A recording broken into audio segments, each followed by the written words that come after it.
beriman kepada Allah Subhanahu wa Ta'ala dan hari akhir. Maka marilah kita senantiasa bersyukur kepada Allah Subhanahu wa Ta'ala atas setiap kenikmatan yang Allah Subhanahu wa Ta'ala curahkan kepada kita. Baik kenikmatan yang saat ini kita rasakan, ataupun yang telah kita rasakan, ataupun yang belum pernah kita rasakan. Kita harus yakini semua kenikmatan itu tidak lain hanya bersumber dari Allah Subhanahu wa Ta'ala. Allah Subhanahu wa Ta'ala memberikan kita kabar baik, kabar gembira dalam Al-Quran. Kalau ada seorang manusia yang senantiasa menjaga anggota tubuhnya, dia senantiasa menjaga anggota tubuhnya untuk beribadah kepada Allah Subhanahu wa Ta'ala, maka Allah Subhanahu wa Ta'ala akan memberikan kepada dirinya kabar gembira. Ayat ini sering kita dengarkan, bahkan kita telah hafalkan. Namun sangat sedikit di antara kita yang mau beramal dengan ayat ini. Tatkala Allah Subhanahu wa Ta'ala memberikan kita kabar gembira dalam Al-Quran, la in syakartum la azidannakum. Kalau kalian bersyukur dengan nikmatku, kata Allah, pasti dan pasti kita mau percaya atau tidak, Allah akan tambahkan kenikmatan itu.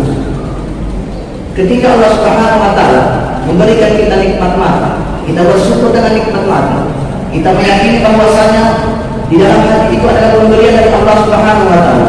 Kita mengucapkan alhamdulillah. Namun jika mata tersebut kita gunakan dalam rangka bermaksiat kepada Allah, maka syarat-syarat untuk bersyukur tidak terpenuhi. Karena kita gunakan mata kita untuk bermaksiat kepada Allah Subhanahu wa Ta'ala. Namun kalau mata itu kita jaga dari perkara-perkara yang haram untuk kita taat kepada Allah, maka kita meyakini atau tidak, Allah pasti akan tambah kenikmatan tersebut, baik di dunia ini terlebih di akhirat kelak. Dengan harta yang kita miliki, kalau harta itu kita gunakan di jalan Allah Subhanahu wa Ta'ala, kita tidak belanjakan di jalan yang haram, kita meyakini atau tidak, pasti Allah akan tambah nikmat harta yang ada pada diri kita. Itu di dunia. Bagaimana di akhirat kelak? Allah akan tambahkan nikmat yang lebih baik di antara nikmat-nikmat yang terbaik yang Allah Subhanahu wa Ta'ala berikan kepada kita. Nikmat apa itu? Allah memasukkan kita ke dalam Jannatul Firdaus dan kita bisa memandang wajah Allah Subhanahu wa Ta'ala. Dan ini adalah nikmat-nikmat yang paling terbesar di antara nikmat-nikmat yang Allah Subhanahu wa Ta'ala berikan kepada seorang hamba.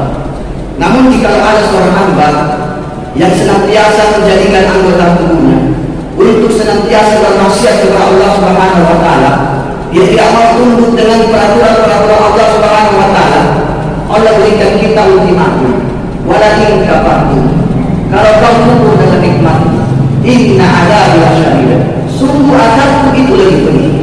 Ini baru di dunia jemaah sekalian. Azab Allah itu di dunia, tak kala dia mengazab kita, kita menangis ketakutan, menangis merintih-rintih, menangis terisak-isak. Buktinya di mana? Buktinya salah satu di daerah yang berada di negeri kita ini.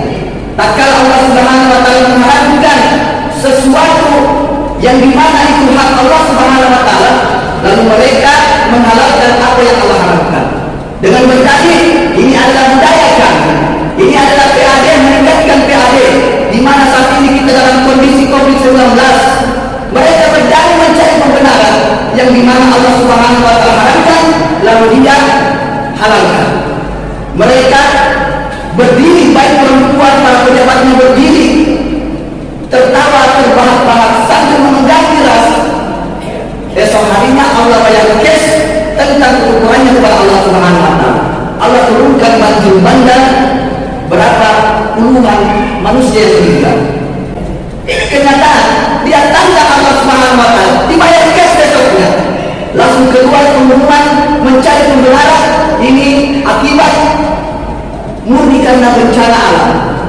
Dia tidak pikir bahwasanya ini azab Allah Subhanahu wa Ta'ala. Inilah orang-orang kalau kufur kepada Allah, akalnya sudah hilang, maka dia akan cari pembenaran diri. Ini baru di dunia. Bagaimana dia akibat kelak? Lebih ngeri lagi jemaah sekalian. Siksa neraka Allah itu bukan dongeng, bukan dongeng jemaah sekalian, bukan seperti cerita Cinderella, bukan. Api neraka itu dibakar ribuan tahun lamanya, dia berubah menjadi putih, dia berubah menjadi hitam, dibakar lagi ribuan tahun lamanya, dia berubah menjadi putih. Makanya di dalam sebuah hadis yang diriwayatkan oleh Anas bin Malik, Nabi sallallahu alaihi wasallam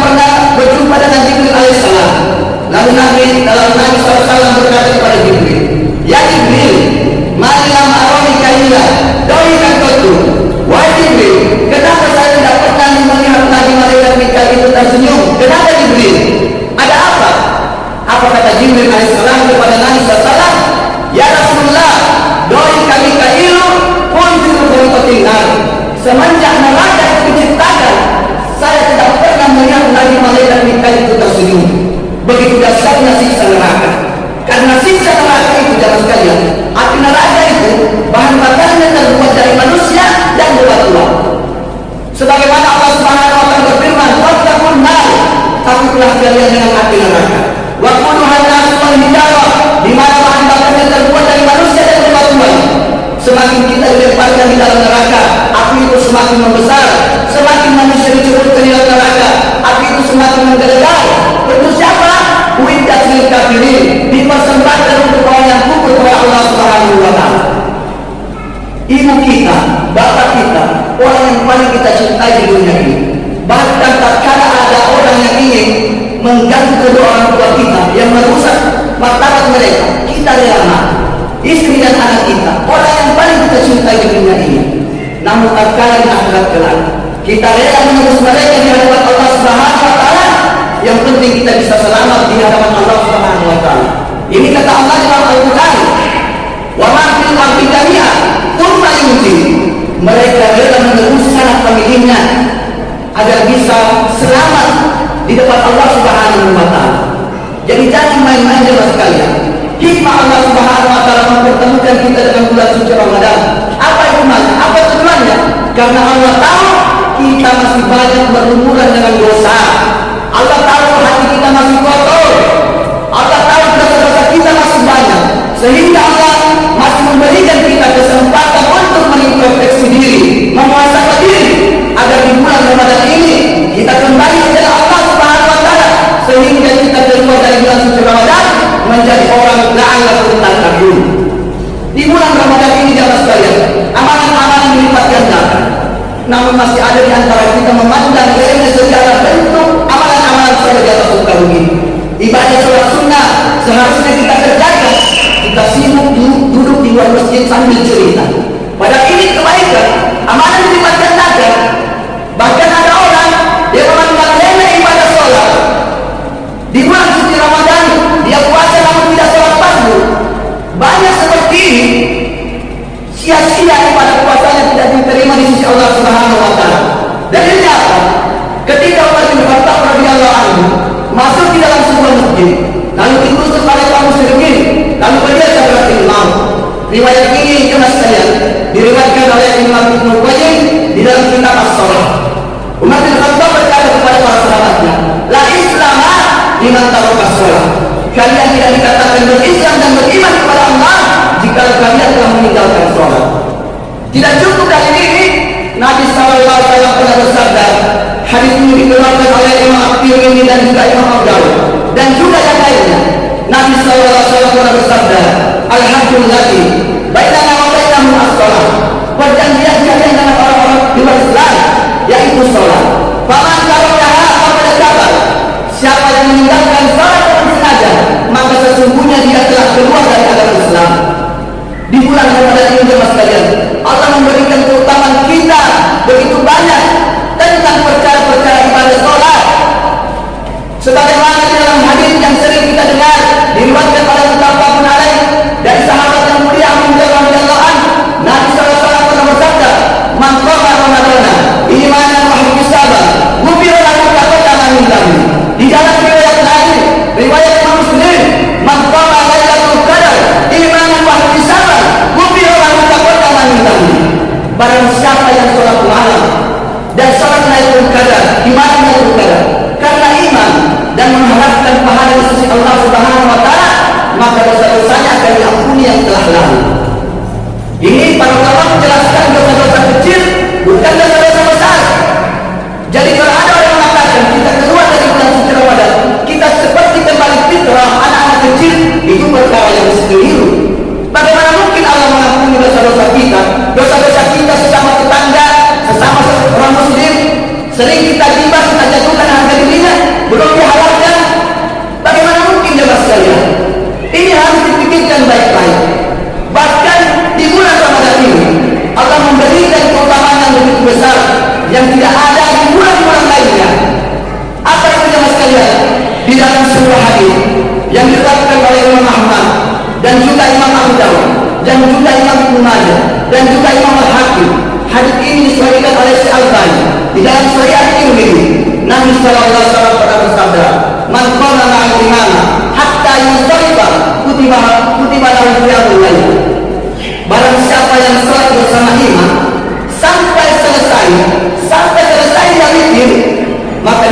memberikan pahala baginya seperti malam sholat semalam suntuk. Artinya jemaah sekalian apa? Bukan tatkala imam selesai tarawih kita tinggalkan imam lalu kita pulang ke rumah kita. Adapun kalau kita ingin sholat malam di rumah kita silakan, tapi tidak mesti kita witir karena kita sudah witir di masjid. Karena witir hanya ada dalam satu kali dalam satu malam. Apatah lagi ini jemaah sekalian, malam 10 terakhir di bulan suci Ramadan, malam dari inti bulan suci Ramadan. Semua manusia memburu malam ini. Jika orang yang berilmu, dia buru malam ini jemaah sekalian. Malam ini malam ke-21. Artinya jemaah sekalian apa? Di 10 malam terakhir, jangan kita sia-siakan seluruh aktivitas ibadah. Baik sedekah, kita ke masjid, kita bawa uang beribu. Setiap malam di 10 hari, di 10 terakhir bulan suci Ramadan. Tatkala pas malam itu malam Lailatul Qadar, maka kita telah dituliskan pahala oleh Allah. Kita bersedekah 5.000 selama 83 tahun. Setiap malam kita berzikir. Jemaah sekalian, membaca surah-surah yang kita hafalkan. Jangan lewatkan semua aktivitas ibadah di malam hari. Sungguh merugilah orang-orang yang melewati aktivitas ibadah di 10 terakhir bulan suci Ramadan. Namun nasihat juga saya jemaah sekalian, tatkala kita mau sholat malam di masjid, ini terkadang terjadi sebagian kaum muslimin. Kalau dia sholat malam di masjid, esoknya apa dia bilang? Tadi malam kami sholat malam di masjid Anur 2 juz. Begitu bangga dia katakan kepada kaum muslimin, seakan-akan ingin ditahu bahwasanya dia sholat 2 juz. Hati-hati jemaah sekalian. Karena kenapa? Tadi saya cerita di luar masjid.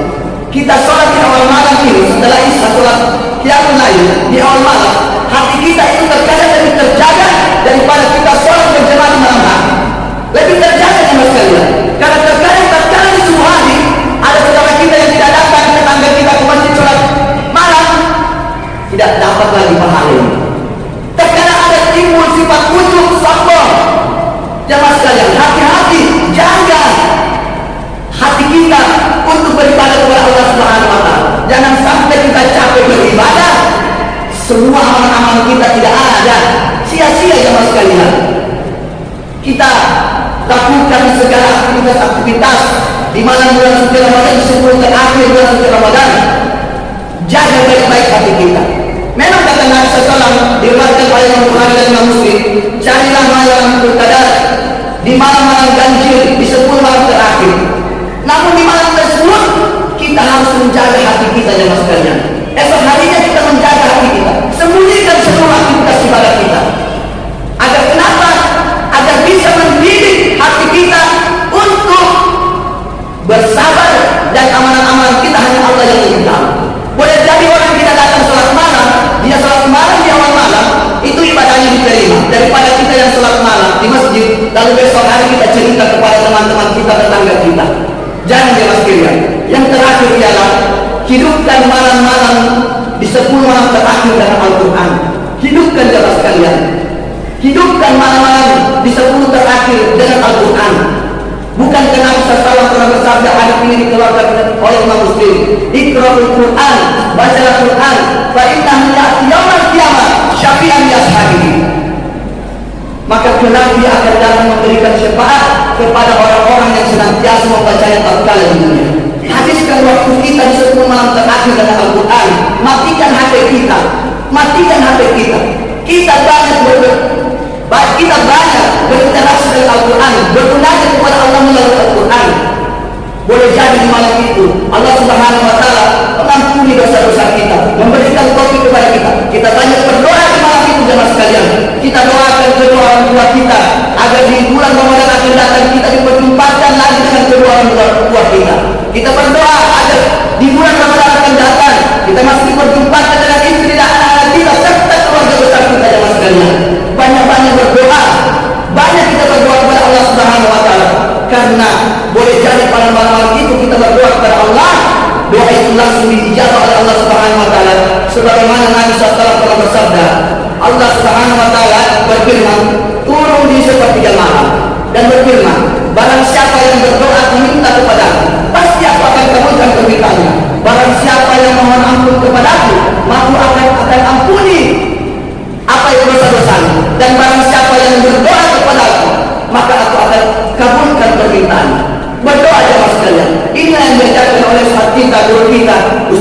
Syakir rahimahullah ta'ala, beliau sering menasihatkan saya, jangan pernah berhenti untuk berdoa, jangan pernah berputus asa jemaah sekalian. Karena terbukti tadi saya jemaah sekalian, saya berdoa di setiap Ramadan ini, saya tidak pernah lepaskan doa itu. Tadi sore Allah dijaga rumah saya jemaah sekalian, Allah memberikan saya kenikmatan. Mungkin yang hanya ini yang bisa kami sampaikan. Lebih dan kurangnya mohon dimaafkan. Billahi taufiq wal hidayah. Wassalamualaikum warahmatullahi wabarakatuh.